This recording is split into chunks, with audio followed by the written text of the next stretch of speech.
हर हर महादेव। जय श्री राम भक्तजनों। आजकल बहुत सारे लोग कह रहे हैं यार, रोज़ रोज़ कर रहा है भक्तजनों भागवत प्रेमियों।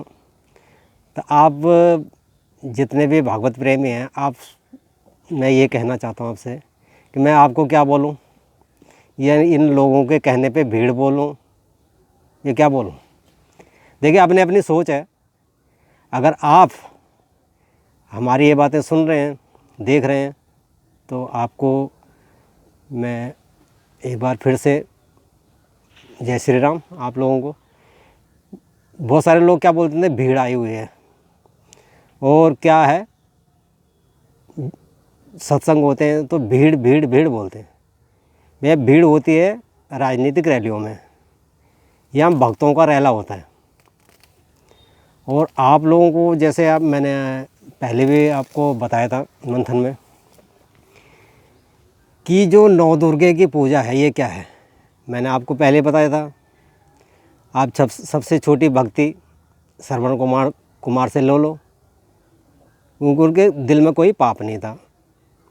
दूसरा है प्रहलाद जी हैं, ध्रुव जी हैं।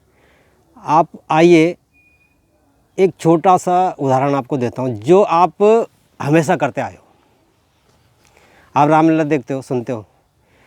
माँ सीता जी ने किसकी पूजा की थी जब स्वयंवर से पहले? आपको ध्यान होगा, माँ गौरा की थी। आप तो रोज जानते हैं, रामलीला भी करते हो, सुनते भी हो। ये माँ गौरा है कौन, और सीता जी हैं कौन? सीता जी का माँ का नाम क्या है, उनके पिता कौन है, आपको पता है? अब सिंपल सी भाषा में बोलूँ तो आप लोगों को भी पता है कि जिसको पूछो, आप बच्चों को पूछो कि सीता जी की माँ कौन थी, पिता कौन थे, तो जनक जी बोलेंगे, जनकपुरी की बेटी बोलेंगे। दरअसल देखिए, सीता जी कौन है? सीता जी है धरती की पुत्री, और इनके पिता कौन है? तपस्या। तपस्या किसने की? ऋषियों ने।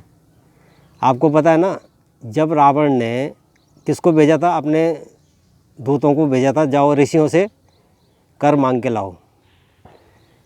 तो ऋषियों ने क्या दिया था? अपना खून दिया था। उस खून में क्या थी? उनकी तपस्या का फल था, घड़े में दी थी ना। तो जब वो उन्होंने बोला, क्या बोला था ऋषियों ने बोला था, जा ये अपने राजा को दो और उसको बोलो कि इस घड़े से तुम्हारा नाश होगा। और हुआ क्या? जब उसके पास ले गए तो रावण ने क्या बोला, इस घड़े को आप उत्तर दिशा में गाड़ के आओ, जहाँ से लाए हो, जिधर से लाए हो, इसको उत्तर दिशा में गाड़ के लाओ। अब सवाल ये होता है कि वो उत्तर दिशा कौन सी थी? वो दक्षिण में थे रावण। तो जब घड़े में क्या हुआ भाई, वो तो शक्ति थी ना। तो माँ जो है, माँ सीता जो है, वो धरती की पुत्री है, धरती ने पाला उनको। और वो खून किसका था? ऋषियों का। ऋषियों का खून क्या था? तपस्या का फल था। तो ये जो चीज़ें हैं, तो राजा जनक, देखिए आपने एक मंथन सुना होगा, लोगों से भी सुना होगा, हमारे जो धर्माचार्य हैं, कथा हुई थी सबसे पहले सुखदेव जी ने की। तो सुखदेव जी के गुरु कौन थे? जनक जी थे। देखिए, जब आप संदर्भ निकालते हैं ना, और बड़े दुर्भाग्य की बात यह है कि आज लोग जिस संदर्भ में, राजनीति में अपने ग्रंथों को और अपनी मान्यताओं को, अपने राम जी के रामचरितमानस को, हमारे जो पुराण हैं उनको घसीटते हैं। बहुत गलत बात है ये। और अपनी राजनीति के लिए इसमें हमें छीटाकशी नहीं करनी चाहिए। अगर आपको ज्ञान है तो आप ये राजनीति के मंच से आप इसकी तुलना नहीं कर सकते हो, क्योंकि आपके पास इतनी क्षमता नहीं है कि आप हमारे ग्रंथों की तुलना कर सको अपनी राजनीति के लिए। या तो राजनीति छोड़ दो, या धर्माचार्य बनो, या धर्माचार्य छोड़ दो, राजनीति बनो। मेरा एक ही मकसद है आप लोगों को से ये बात कहने का कि अपने मतलब के लिए जिसने भी इन चीज़ों का उपयोग किया उसका हर्ष बुरा ही हुआ है। और जब आती है भागवत की बात, तो भागवत प्रेमियों, भागवत जब सुनते हो आप, बहुत लोग क्या कहते हैं, बहुत सुन ली यार, रोज़ रोज़ आ रही है कथाएँ, हर हफ्ते आ रही है, हर चैनल पे आ रही है, क्या होता है सुन के कथा यार, वही तो सुनते जा रहे हैं। नहीं भाई, आप पूजा पाठ रोज़ क्यों करते हो? फिर रोटी रोज़ क्यों खाते हो? मत खाया करो, एक दिन खा लो, क्यों खाते हो? ये पूजा पाठ क्या है? पूजा पाठ रोज़ क्यों करते हो? ये भागवत कथा क्या है? मैं आपको पहले वक्तव्य में कह चुका हूँ, ये भागवत कथा कोई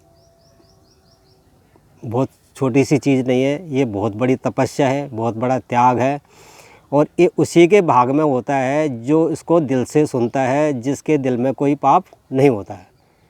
मेरा आपसे अनुरोध है कि इसी भाव के साथ आप चाहे रोज़ सुने, 10 मिनट सुनो, 5 मिनट सुनो, लेकिन स्वच्छ भाव से सुने। और वही भक्ति है। और माँ भगवती, माता रानी सीता ने जो गौरा जी की पूजा की थी, वो स्वयं में ही गौरा जी हैं। जैसे रामेश्वरम में राम है, राम के ईश्वर कौन है? शिव। और शिव के ईश्वर कौन है? राम। वैसे ही सती और सीता, मैंने पहले भी बोला था, इनका क्या संयोग है, पिछले संदर्भ में मैंने दिया है। आप लोगों से अनुरोध है कि आप इन बातों पे मंथन करें। और आगे कल हम एक बात पे और चर्चा करेंगे कि आप सबसे पहले ये सोचिए कि आप इस दुनिया में काहे के लिए आए हुए हो, और क्या माँ का कर्जा कोई चुका सकता? नहीं चुका सकता, लेकिन थोड़ा सा आप उसमें अपने सद्भाव के साथ, सच्ची भावनाओं के साथ चल सकते हो। चलने की कोशिश करें, नहीं चला जाता कोई बात नहीं, कोशिश ज़रूर रखिए। नमस्कार, हर हर महादेव, जय श्री राम।